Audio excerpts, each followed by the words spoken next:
Hi! Magandang umaga pong muli sa atin lahat. Mapagpalang umaga po sa lahat ng mga ating mga tagapakinig, sa lahat ng mga kaluluwang, mga nagnanais na makapakinig ng mga banal na salita ng ating Diyos, ng mga pangako ng ating Diyos, ng mga lahat ng mga paalala at mga utos ng ating Diyos. Narito pong muli ang iyong abang lingkod, si Mami Dance Paradise. Mapagpalang araw po, mapagpalang umaga po, nasan man kayo naroroon ngayon. Ano man po ang inyong mga kalagayan dyan, ano man po ang ating mga kalagayan ng ating puso, ng ating isip, ano man po ang mga nagugulumihan sa ating mga isipan at ating mga dalahin. Huwag po nating kalimutan na meron po tayong Diyos na naglikha ng langit at lupa. Meron po tayong Diyos na nagbigay ng ating buhay simula pa sa sinapupunan ng ating ina. Ang lahat po ng bagay sa mundong ito, ng anuman ang pangyayari sa buhay natin, ay hindi po nakaliligtas sa ating Panginoon. Ano man po lahat ng ating ginagawa, iniisip, ito po ay nakikita ng ating Diyos. Ang tangi lang pong nais ng ating Panginoon ay sambitin natin siya, alalahanin natin siya, purihin natin siya, lumapit tayo sa Kanya at tumawag tayo sa Kanya. Lalo na po sa mga pagkakataong ito, pandemic, marami na pong mga nanghihina, nawawala ng pag-asa, nagugulumihan.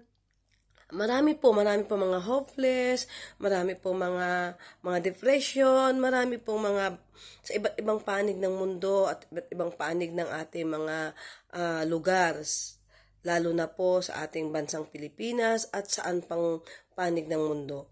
Narito po muli si Mami Dance Paradise. Dalangin ko pang nawa na ang makapakinig nito ay dalihin ng Panginoon sa mga taong nauuhaw, salita ng Diyos. Dali ng banal na dugo, Espiritu Santo at Holy Spirit sa mga taong nagnanais na makapakinig ng salita ng Diyos at mabigyan ng pag-asa. Naniniwala po ako, wala pong problema na hindi malulutas kung tayo po ay dudulog sa ating Diyos. Kung kikilalanin natin, aalalahanin natin na merong Diyos na nandyan lang po, laging naghihintay. Tumawag lang po tayo sa Kanya. Aminin po natin tayo'y makasalanan. Aminin po natin ang lahat ng ating mga kahinaan. At umiyak tayo at hingin natin ang Kanyang patnubay at gabay, katugunan. At naniniwala po ako, makakaranas po tayo ng kagaanan ng ating puso at isip. Ituring po natin ang ating Diyos na siya ay ating best friend, kaibigan. Higit sa kaibigan, higit sa best friend, higit sa dugo at laman, higit sa kapatid. Sapagkat ang Diyos lamang po ang makapagbibigay ng tunay na kapayapaan sa puso't isipan at comfort na hindi magsasawa laging makinig sa iyo, na hindi siya makukulitan kahit paulit-ulit kang umiyak, kahit na paulit-ulit kang tumawag, kahit paulit-ulit kang magmakaawa. Hindi ka susumbatan, hindi ka pananawaan, hindi siya mapapagod. Ang ating Diyos ay hindi tulad ng tao na kapag paulit-ulit tayong tumawag, paulit-ulit tayong humiling, paulit-ulit tayo na parang silamplaka na laging dumudulog, umiiyak sa oras ng ating kagipitan, sa oras na ating maramdaman na tayo nanghihina, nasasaktan, na pakiramdam natin wala na tayong kakampi, wala nang umuunawa sa atin, pinananawaan nila tayo, at nakakaramdam ka ng kapaguran at walang pag-asa. Kay Lord, sa ating Diyos, na naglikha ng langit at lupa, kapatid, nandyan lang siya, naghihintay sa'yo. Naghihintay siyang tawagin mo siya. Naghihintay siya na umiyak ka sa Kanya. Kumato ka sa Kanyang puso. Humingi ka sa Kanyang puso. At lahat ng hinaing ng puso mo, iiyak mo sa Kanya lahat. Humingi ka sa Kanya ng comfort. At naniniwala ako, lahat ng mga anumang bagay na dalahin ng puso mo, ibigay mo sa Panginoon. Ibaba mo ang iyong pride. Ibaba mo ang lahat ng bagay na anumang sa piling mo na parang, parang hindi mo kayang tanggapin. Kailangan ang gusto ng Panginoon, magpakababa tayo. Ibaba natin ang ating katauhan. Aminin natin na tayo'y makasalanan. Aminin natin kung ano ang mga nagawa nating pagkakasala sa ating kapwa. Sa isip man o sa salita, aminin natin na kung ano nagawa natin na kasalanan sa ating Diyos at hingin natin ng tawad. At naniniwala ako, sinisigurado ko sa iyo, kapag ginawa mo yun kapatid, lahat ng pag-amin, lahat ng pagpapakumbaba, lahat ng yon, makakaranas ka ng kaluwagan ng puso mo at kapayapaan. Lahat ng hinihingi mo na imposibleng mangyari sa tao. Sapagkat ang tao ay hindi katulad ng Diyos. Sapagkat ang Diyos ay hindi nanunumbat. Hindi binibilang ang bawat binibigay na tulong o ang bawat anumang tinutugon na bigay na pag-unawa. Hindi napapagod. Naniniwala ako, mararanasan mo ang kapayapaan sa puso mo. Ituring mo siyang best friend. Sabi mo sa kanya lahat ng hinaing mo, umiyak ka sa kanya. At aminin mo ang mga kasalanan na gawa mo, tumingi ka ng tawad, ng taos puso, bukas sa iyong kalooban. At naniniwala ako, nagagaan ang iyong pakiramdam. Magkakaroon ka ng peace of mind, makakapag-isip ka ng maayos, at kikilos ang Holy Spirit na hindi mo naranasan sa buhay mo. Iko-comfort ka ng Holy Spirit ng Panginoon. Hindi mo siya nakikita at nahahawakan, pero mararamdaman mo diyan sa iyong puso ang kapayapaan at bibigyan kanya ng karunungan. At merong isang small voice. Yung small voice na yon, na maliit na boses na yon, na bumubulong sa puso mo. Yun ang ating Panginoon Diyos, yun ang Holy Spirit, na siyang magbibigay ng kung ano ang dapat mong gawin. Igaguide ka niya. At magkakaroon ka ng kapayapaan, makakaramdam ka ng kaliwanagan na yung kaisipan at kung ano ang yung gagawin. Yun ang aking pinapayo sa mga panahon na to. Ano man ang mga kapigati ang nararamdaman mo at nararanasan mo, kung piling mo lahat na lang ginagawa mo ay walang tama at puro mali, kung piling mo lahat ng tao sa iyo ay galit na at nananawa sila sa iyo at hindi ka na nila pinakikinggan, pero may Diyos na naglikha ng iyong buhay sa sinapupunan ng iyong ina. May Diyos na naglikha ng langit at lupa. Lahat na anumang mayroong buhay sa mundong ito, siya lang ang may likha. At hayaan ninyo na magbahagi ako sa inyo ng isang pampalakas loob, isang masabi nating pagkain ng ating kaluluwa, na upang makilala natin ang Diyos at ang kanyang mga salita. Hayaan mo po muna mga kapatid na panandilaan po tayong manalangin. Hingin natin ang presensya at gabay at patnubay ng Holy Spirit sa mga oras na to. Hallelujah Jesus, aming Diyos na likha ng langit at lupa. Aming Diyos na nagbigay ng aming buhay sa bawat segundo at oras. Maraming salamat po Panginoon. Pinasasalamatan ka namin at itinataas. Purihin ka dakilang Diyos na buhay. Dakilang Diyos na hindi nagbabago at nagsasawa. Dakilang Diyos na tapat noon, ngayon at magpakailanman. Maraming salamat po. Pinupuri ka namin, Heavenly Holy Spirit, Jesus Christ. Purihin ka, Panginoong Jesus. Sinasama ka namin, Panginoon. Tinatawag ka namin sa mga oras na to, Lord. Holy Spirit, come be with us. Jesus Christ, samahan mo po kami sa mga oras na to. Lord, inaamin po namin ang aming mga kasalanan, anuman ang aming naisip o nasalita at nagawa sa aming kapwa. Maging sa iyo, Panginoon, ay patawarin mo po kami at linisin ang kaibuturan ng aming puso at isipan. Lahat, Panginoon, ang nakalagay sa aming isip at puso ay linisin mo po. Tulungan mo po kami, Panginoon, na ito'y aming mabago. Samahan mo po kami sa mga oras na ito sa aming pakikinig na yung mga banal na salita. Lord, ang lahat ng mga nagugulumihan sa mga oras na ito, ikaw ang kumilos. Haplusin mo po nasan man sila panig ng mundo at panig na lugar, ano man ang kanilang kalagayan at ginagawa. Dalangin ko ang bawat tengang makapakikinig, bawat matang makapanunod ay pagpalain mo, Panginoon, sila sa mga oras na to at sa mga darating pang mga oras at araw. Dalangin ko na ito'y umarok sa kanilang mga puso at isipan. Samahan mo po ang iyong abang lingkod, Mami Dens Paradise. Pangunahan mo ako't itago sa iyong likuran, Panginoong Hesus. Bahiran mo ko ng iyong banal na dugo at iyong langis. At ikaw lamang at ang salita mo lamang ang tanging maitaas at kapurihan, Panginoon. Maraming salamat po. Gabayan mo akong mula sa umpisa hanggang wakas. In Jesus' name we pray, Amen. Amen. Maraming salamat po. Narito po muli. Ating umpisahan po ang ating makapangyarihang salita ng Diyos na upang ating maunawaan. Dalangin ko at sa ating banal na Holy Spirit at banal na dugo at Espiritu Santo na kasama natin sa mga oras na to. Dumako po tayo dito sa Matthew 28, talata 28-19. Hayaan niyo po ang aking ibahagi sa inyo at basahin ito. Ang sabi ng ating Diyos, "Kaya humayo kayo at gawin ninyong alagad ko ang lahat ng bansa. Bautismuhan ninyo sila sa ngalan ng Ama at ng Anak at ng Espiritu Santo." 20. "At turuang sumunod sa lahat ng ipinag-uutos ko sa inyo. Tandaan ninyo, ako'y lagi kasama ninyo hanggang sa katapusan ng sanlibutan." Tandaan po natin, ang sabi po ng ating Diyos, humayo kayo at gawin ninyong alagad ko ang lahat ng bansa, bautismuhan ninyo sila sa ngalan ng Ama at ng Anak at ng Espiritu Santo. At turuang sumunod sa lahat ng ipinag-uutos ko sa inyo. Tandaan ninyo, ako'y laging kasama ninyo hanggang sa katapusan ng mundo.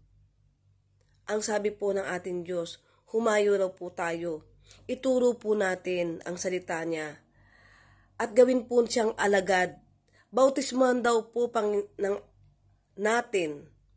Bautismuhan po ng mga kinauukulang, mga na-ordain na mga pastor. At humayo. Ibahagi po ang salita ng Diyos.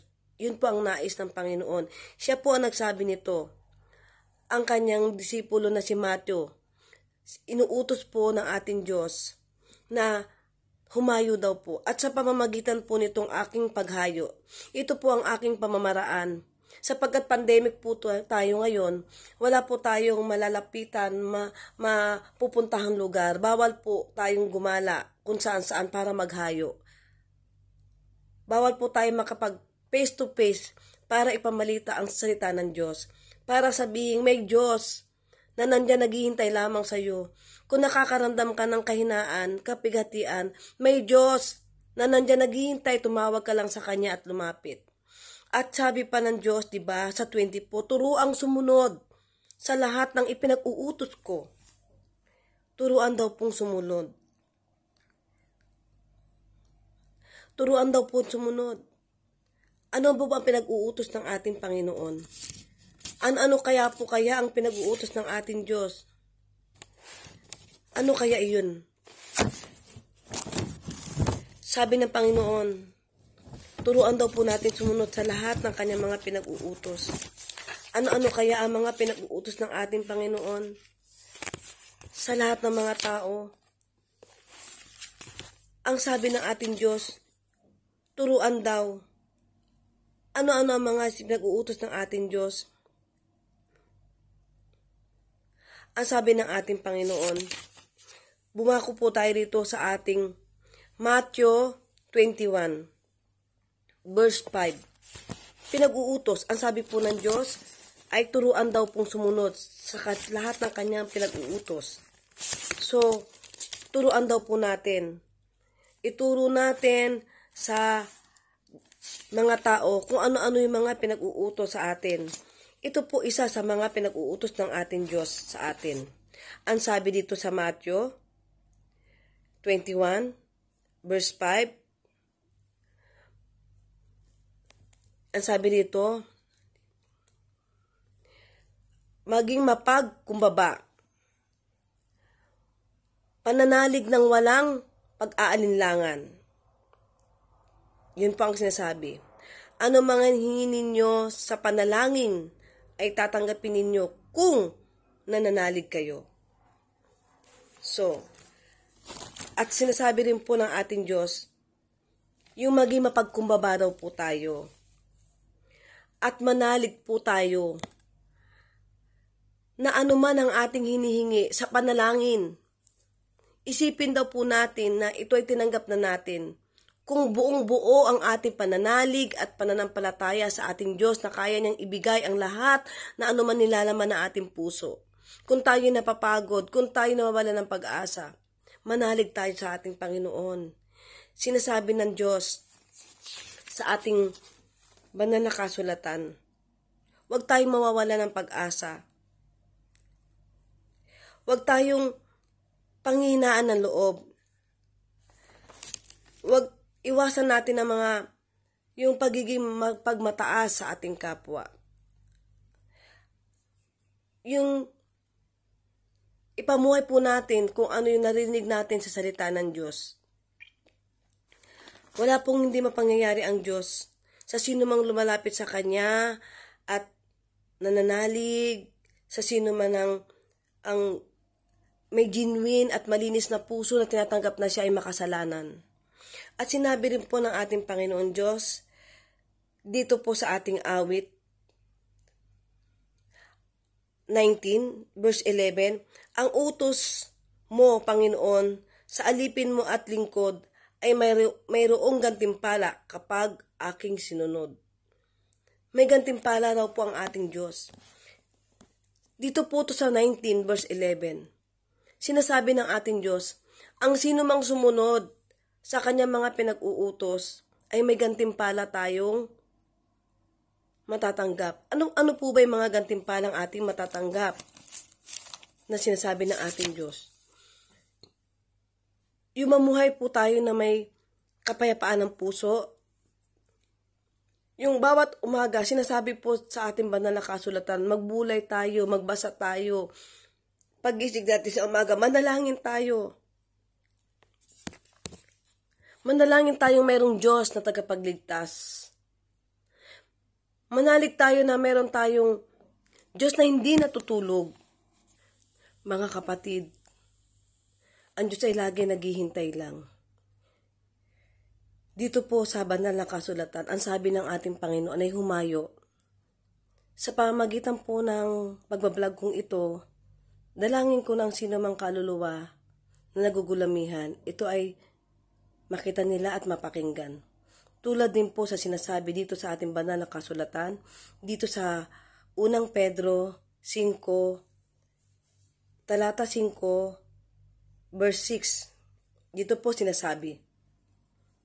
Ang sabi po dito, kaya nga, pasakop kayo sa kapangyarihan ng Diyos at dadakilain niya kayo pagdating ng takdang panahon.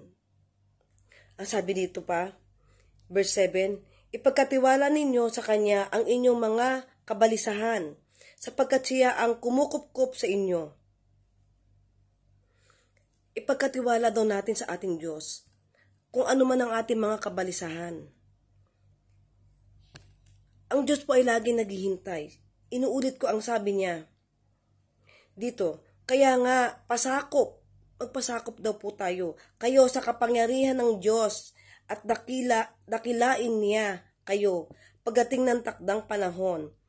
At ipagkatiwala ninyo sa Kanya ang inyong mga kabalisahan. Ipagkatiwala raw po natin ang ating anumang kabalisahan sa ating Diyos. Sapagkat wala po tayong magagawa sa ating sarili. Wala po makakapagpahaba ng buhay sa pag-aalala ng buong maghapon. Kung sa buong maghapon at sa kung ilang araw kang mag-aalala at mag-iisip, iiksi ang iyong buhay. Maapektuhan ang iyong katawang pisikal. Parang pakiramdam mo, para kang laging may sakit. Masama ang iyong pakiramdam. Sapagkat mabigat ang dalahin ng iyong puso. Halos hindi ka makatulog sa kaiisip kung paano at kung ano ang iyong gagawin. Lagi kang balisa. Naroon yung lagi kang bugnutin at magiging magagalitin. Yun ang nagiging bunga ng isang pagiging balisa. Balisa ka. Hindi mo mawari kung ano ang yung gagawin. Wala ka sa sa wisyo, wala ka sa katinuan, magulo ang iyong isip. So, instead po na tayo ay tumakbo sa isang tao, hindi ko po sinasabi na masamang dumaing o tumakbo o magsabi ng sama ng loob sa isang tao. Pero, higit sa lahat, mas mainam na sa Diyos muna tayo tatakbo at iiyak. Sa Kanya natin ipagkatiwala ang anumang kabalisahan ng ating puso at isipan. Ano man ang ating suliraning dinadala, lalo na sa panahong ito. Naniniwala ako, walang anumang pagsubok na ibinibigay ang Panginoon Diyos na hindi natin kakayanin, lalo na kung tayo lumalapit sa Kanya. Ang sabi niya, ipagkatiwala daw sa Panginoong Diyos ang anumang ating kabalisahan, at kaya nga pasakop tayo. Ipasakop natin sa Panginoon. Tanggapin natin ang ating Diyos na ating tagapagligtas. Ang lahat namang Kanyang mga pinag-uutos. Kaya po sa pamamagitan nito ng ating ginagawang pagbabahagi ko ng aking munting pangunawa at kaalaman na dinagawa ko po ang aking best upang makapaghayo po ako through online, through video, at sa Diyos lamang po ako umaasa ng aking karunungan at kalakasan, sapagkat wala po akong magagawa sa sarili ko lamang. Hindi ko po ito kayang gawin kung sa sarili ko lamang pamamaraan.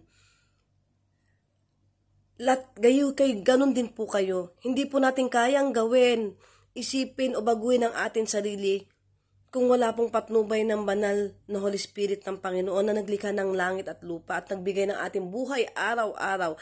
Araw-araw na lang po na tayo malakas, malusog, masigla, nakakagalaw, nakakapagsalita. Ito ay pinakamalaking biyaya na natatanggap natin araw-araw sa pagising natin ng umaga, na tayo marusog at masarap ng pagtulog, at pagising ang unang iisipin kagad natin minsan ay ano kayang almusal, ano kayang makakain. Napaka-bless mo na po, napaka-pinagpala mo na pong tao kung yun ang yung iniisip. Ang iba naman ay pagkagising ay ano naman kaya ang aming kakainin at saan kami kukuha. Kanya-kanya po ang estado ng ating pamumuhay sa panahon ngayon. Pero ang sabi ng Diyos, sa Kanya tayo lumapit. Ipasakop natin sa Kanya. Ipagkatiwala natin sa Kanya ang anumang kabalisahan natin sa ating buhay. At angkinin natin at sinabi ng ating Panginoon. Ang sabi, turuang sumunod sa lahat ng ipinag-uutos ko. Pinag-uutos po ng ating Diyos. Tandaan ninyo, ako'y laging kasama ninyo hanggang sa katapusan ng sanlibutan. Ang sabi ng Diyos, ano man ang mangyari, magunaw mang ang mundo, kung tayo sa Kanya nagpapasakop, lumalapit, kung pinagkakatiwala natin sa Kanya ang anumang ating kabalisahan, inaamin natin na tayo makasalanan at lahat ng ating kahinaan, hindi raw po tayo pababayaan ng Diyos. Kasama raw po natin siya. Yun po ang malinaw na sinabi niya, kasama ninyo ako hanggang sa katapusan ng sanlibutan. Sanlibutan ng mundo. Kasama raw po natin siya. Kung tayo'y magpapasakop sa Kanya, kung ipagkakatiwala natin sa Kanya ang lahat ng ating mga kabalisahan. At sinabi din ng ating Panginoon sa awit 19 verse 11, ang utos mo, Panginoon, sa alipin mo at lingkod ay mayroong gantimpala kapag aking sinunod. Marami pong biyaya, marami pong mga pangako. Maraming sinasabi po dito. Dito rin po sa awit, sinasabi po dito. Ang sabi po, kung daw susundin natin, tayong abang lingkod, ito po ay paborito kong verses. Lagi ko pong itong binubulay. Ang utos mo, Panginoon, sa alipin, ako'y alipin ng Diyos. Tayo alipin ng Panginoon. Sa iyong alipin mo at lingkod ay mayroong gantimpala kapag aking sinunod. May gantimpala tayong matatanggap sa Panginoon. Anong gantimpala po yun? Ang sabi, kapayapaan. Magkakaroon tayo ng kapayapaan sa ating puso, sa ating isipan, kung ipagkakatiwala natin ang lahat ng ating mga kabalisahan. Ang ating Diyos ay lagi naghihintay lamang. Kung lahat ng kabalisahan, lahat ng ating mga pagugulumihan ng ating isipan, Hindi tayo pababayaan ng Diyos. Ang sabi niya, kasama natin siya hanggang sa katapusan ng sanlibutan. At gagantimpalaan niya kapag ating sinunod. Aking sinunod ang utos ng ating Panginoon. At ako po'y bumabase lamang dito sa mga talatang ito na ibinigay sa akin ng Lord. Dito sa banal na kasulatang ito. Kung hahanapin niyo po ito pong isa ay nasa unang Pedro 5:5. Ang sabi dito, kaya nga magpasakop daw tayo sa Diyos. Sa kapangyarihan ng Diyos at dakilain ang niya kayo pagdating ng taktang panahon. Ipagkatiwala ninyo ang inyong mga kabalisahan sapagkat siya ang magkukupkup sa inyo. So, sa oras ng kagipitan, sa oras ng anumang ating mga problema, kukupkupin tayo ng Panginoon, kukunin ang ating kabalisahan, paparana sa atin ng Panginoon ang kapayapaan ng puso at isipan. At hindi niya tayo iiwan hanggang sa katapusan ng mundo. At gagantimpalaan tayo ng Panginoon kung tayo sumusunod sa Kanya. Kaya mga kapatid, ano man ang ating dinaranas sa panahon ngayon, kahit na pandemic, ano mang kabigatan, sinisiguro ko kapatid, kung papasakop mo sa Panginoon, kung ipagkakatiwala mo, ibibigay mo lahat sa Diyos, ang lahat ng kabalisahan mo, ang ibibigay niya sa iyo ay kapayapaan ng puso at isipan, magkakaroon ka ng kaginhawahan ng pakiramdam ng iyong isip at iyong puso at makakatulog ka ng mahimbing. At anuman yung mga kahilingan mo sa Panginoon, sinisigurado ko sa iyo, ito ay makakamit mo dahil ang Diyos ay mahabagin na tapat at hindi nagkukulang. Ang sabi niya, gagantimpalaan niya kung sumusunod tayo sa Kanya. Ano-ano po ba ang ating mga dapat gawin na pinagbabawal ng ating Diyos? Disiplina sa ating sarili.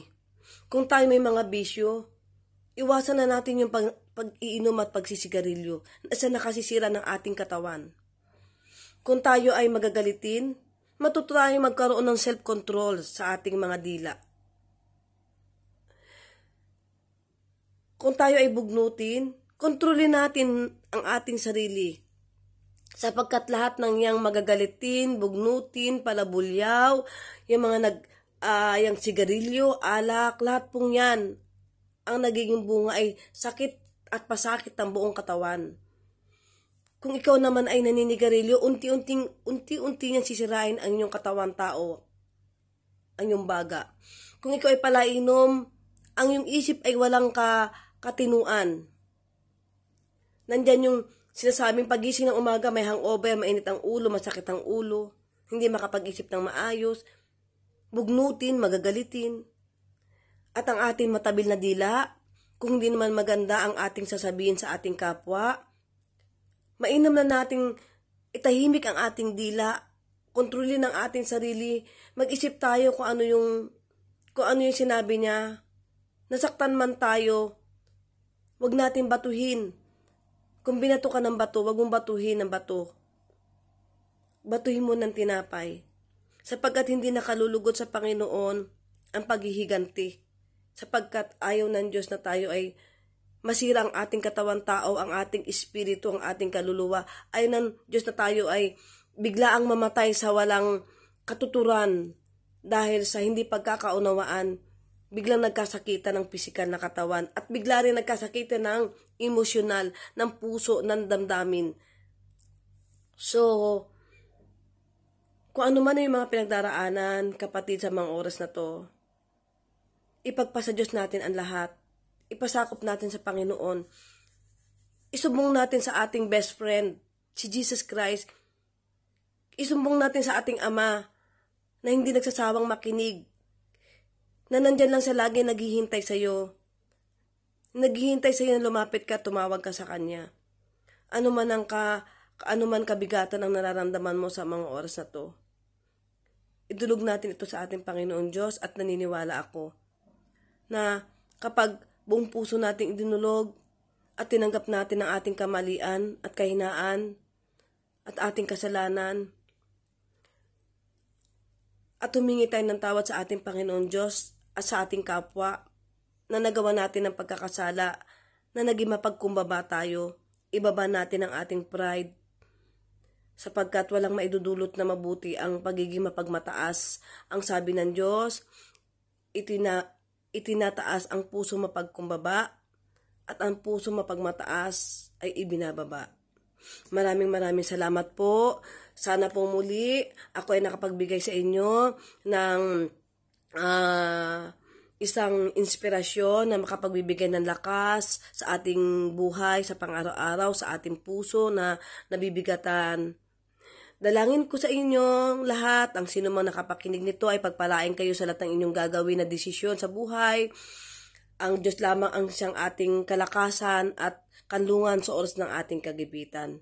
Maraming salamat po. God bless us all. Pagpalain po tayo ng Diyos. Huwag po tayo mawala ng pag-asa. Maraming salamat po. Pagpalain kayo ng Diyos sa lahat ng oras sa pagkakataon. Hanggang sa muli po. Bye-bye!